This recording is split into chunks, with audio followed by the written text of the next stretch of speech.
Yeah. I mean, how about we be the party instead of sanctimonious lectures? How about we be the party that has at least some morals, at least some values? I mean, think about who Elon Musk is. Number one, he's the richest man on the planet. That should be if you want to be the party of FDR, it should be incompatible with sucking up to any billionaire, but especially the richest man on the planet. Particularly when that man was out there doing Heil Hitler Nazi salutes, when he's embracing great replacement theory, when he's bolstering the far right neo-Nazis in Germany, and was too far right even for the far right in the UK. I mean, this guy is an absolute menace. He destroyed the Consumer Financial Protection Bureau.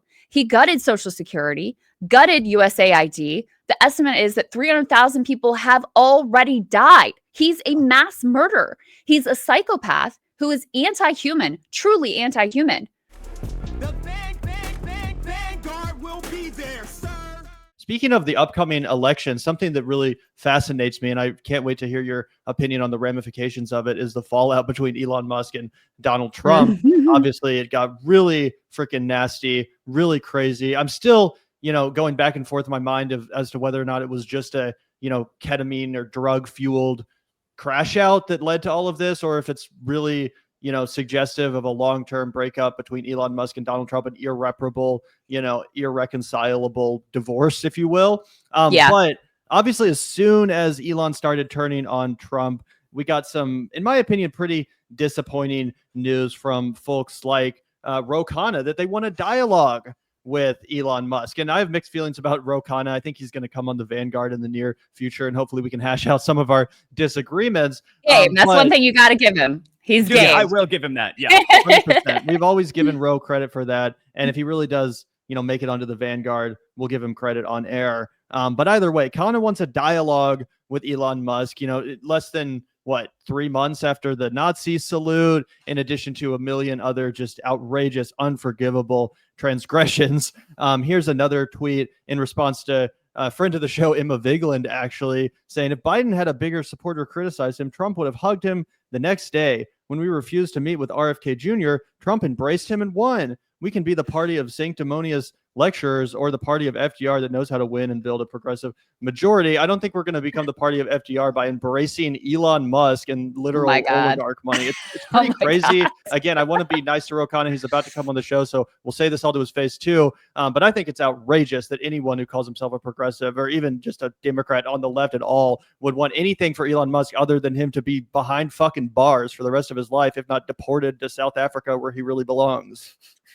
Yeah. I mean, how about we be the party instead of sanctimonious lectures? How about we be the party that has at least some morals, at least some values? I mean, think about who Elon Musk is. Number one, he's the richest man on the planet. That should be if you want to be the party of FDR, it should be incompatible with sucking up to any billionaire, but especially the richest man on the planet. Particularly when that man was out there doing Heil Hitler Nazi salutes, when he's embracing great replacement theory, when he's bolstering the far right neo-Nazis in Germany, and was too far right even for the far right in the UK.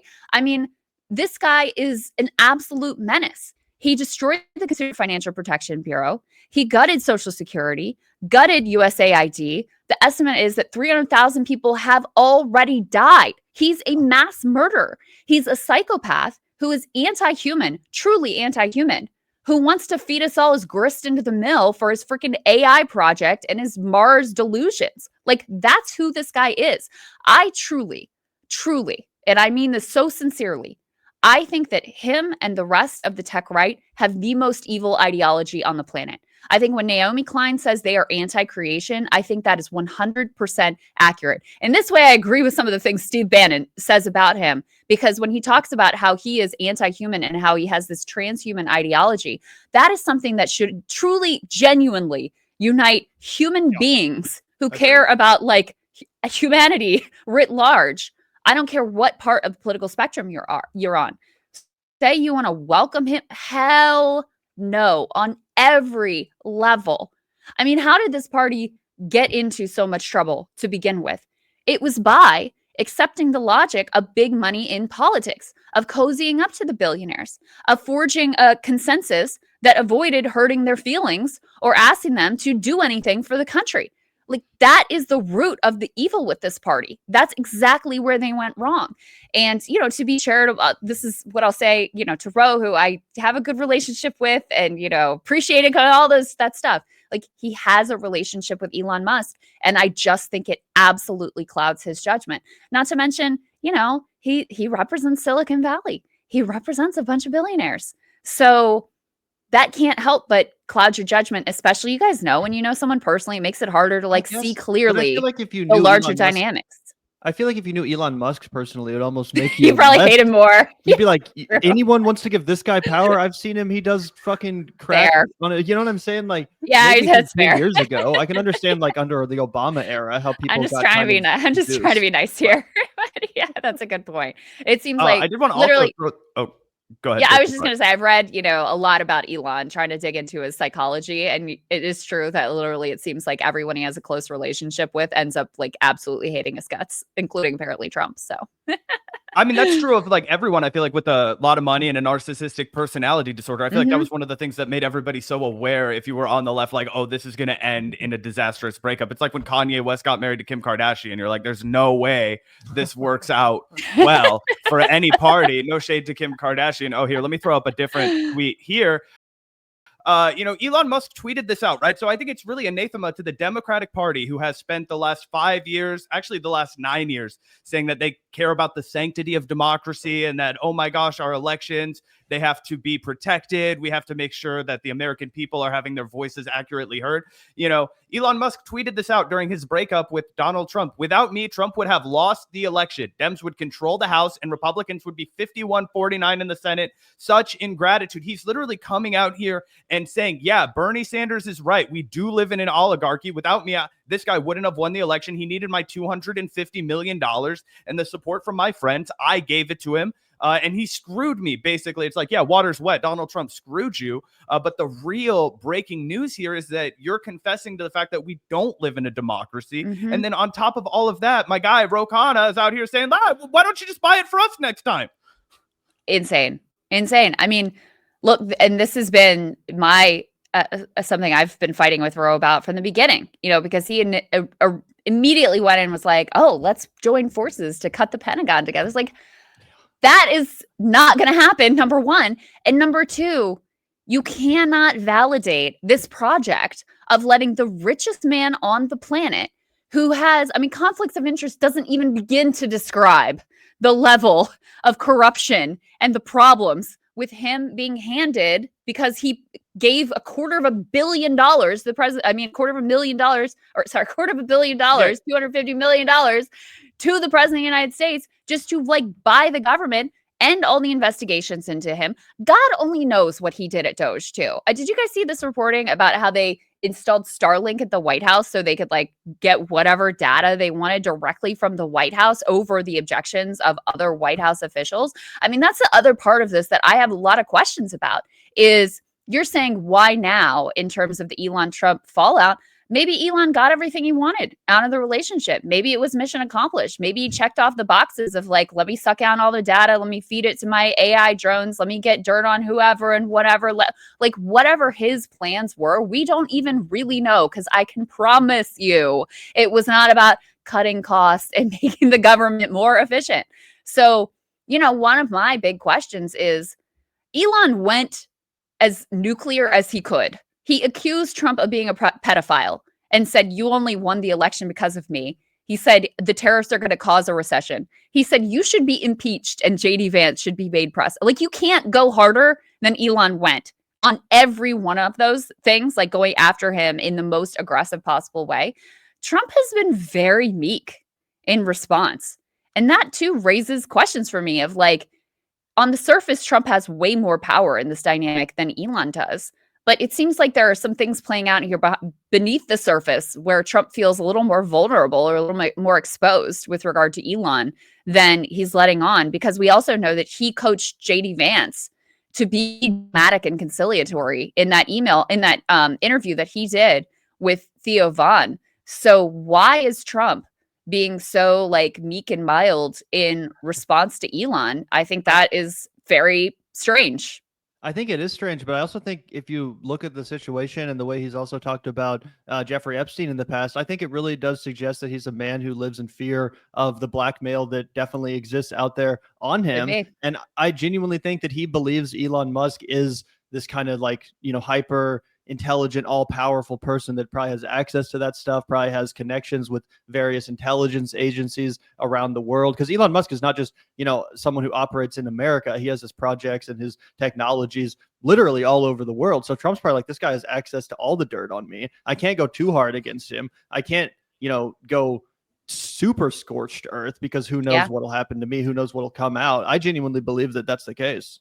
I think that's a very reasonable theory considering everything. I think Ryan floated this as well, that maybe Trump thinks that Elon really did break the election for him, like using Starlink and whatever, maybe he thinks that there's a lot Elon could tell about what went down there as well. So it certainly seems like Trump is more fearful of him than you would expect, given the unequal power dynamics at play here. Trump being the president of the United States, Trump being totally perfectly willing to weaponize the federal government against his enemies, investigate, arrest them, pull their contracts, like you name it. Trump is certainly willing to do it. Elon, it's not that he doesn't have his cards to play too. Twitter being an important one. Twitter has really become the backbone of the Republican propaganda effort. So that's important. Starlink is really important. Communications infrastructure. And all of this just underscores, to go back to the Rogana oligarch point, that you should not allow any one person to have this much power, period.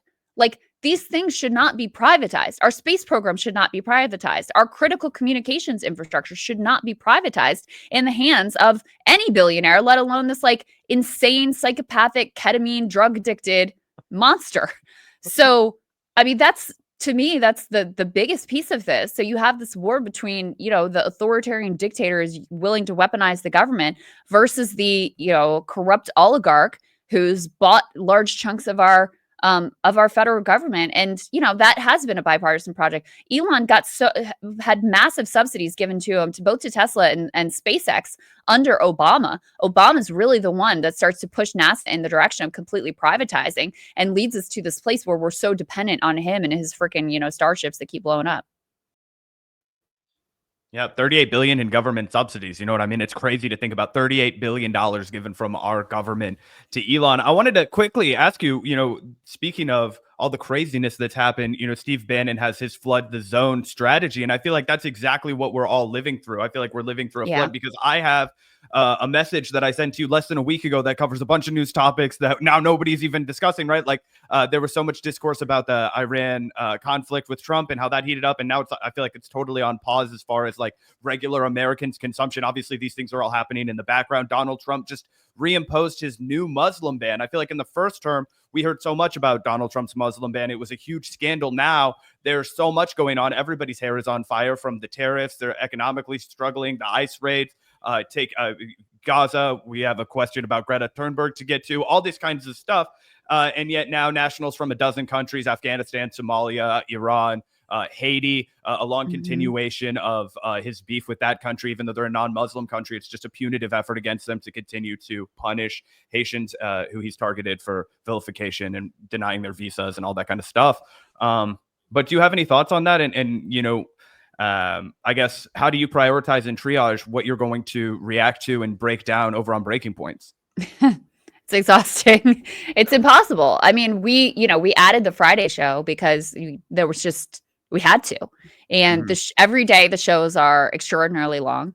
Every day there are topics that get left out that are vitally important. We covered the new Muslim ban, but we covered it one day, to your point, because now it's okay, now we got the ICE raids and we got the Elon falling out, and we have, the Gaza aid flotilla, Greta Thunberg being arrested. There's just it, in a way, there is a dark wisdom to the flood the zone strategy, because it does allow things to just be normalized. None of us should ever get over Trump launching his shitcoin and profiting to the tune of billions of dollars off the presidency, and this is stuff that just because you can't touch it every day. It just fades in the background. You almost forget about it. I was On actually the reading an other, article today about how Democrats are embracing Bitcoin, so stay tuned for that. well, that's yeah. Well, again, money. I mean, they made an example of Katie Porter in California and dropped millions of dollars in that race and took her out. And after that, basically, many Democrats just capitulated, and it is absolutely disgusting. It is a danger to the entire financial system. And again, that's like something that's just like happening. Don't worry, that's just happening in the background. I Sherrod Brown, the longtime senator. You know, he was pretty well established in Ohio, and they spent $30 million to get him out. The crypto That's funds. right. That's right. Yep, that's another one. That's really right. But on the other hand, because there's just so much constant insanity,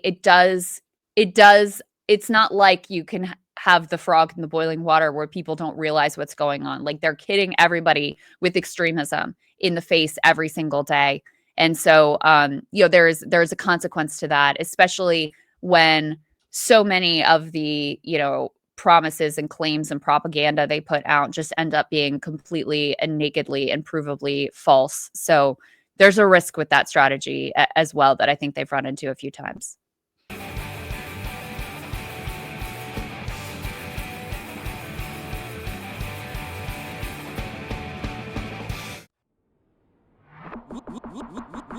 Look out the door if you hear an ambulance. The Vanguard will be there, sir. The Vanguard will be there, sir.